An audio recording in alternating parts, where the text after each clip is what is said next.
सिर्फ अंपायर के साथ मिलकर इलेक्शन जीत सकते हैं। हमने अब लोगों को शिकस्त देनी है, घर घर जाकर लोगों को तैयार करना है। पुलिस से लोगों को डराया जा रहा है, गुंडागर्दी की जा रही है। इमरान खान का लाहौर में वर्कर्स कन्वेंशन से खिताब, बोले तहरीक इंसाफ के मार्च के दौरान हमारे कारकुनों पर तशद्दुद किया गया, इंपोर्टेड हुकूमत को कबूल नहीं करेंगे, हर चीज का मुकाबला करने को तैयार है। इमरान खान की जासूसी की कोशिश नाकाम बना दी गई। बनीगाला में मुलाजमीन को खरीदने की कोशिश, एक मुलाजिम खुफिया डिवाइस लगाते हुए पकड़ा गया। शहबाज गिल कहते हैं इमरान खान ने मुलाजिम को माफ कर दिया। ये मुलाजिम 6 साल से यहां नौकरी करता था, जासूसी डिवाइस लेकर आया था, लगाने से पहले ही पकड़ा गया।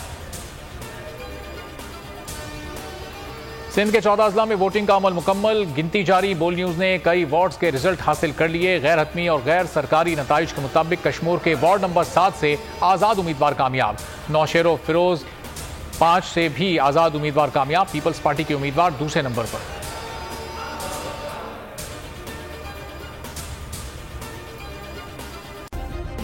सब्सक्राइब करें और बेल दबाएं ताकि कोई खबर रह न जाए।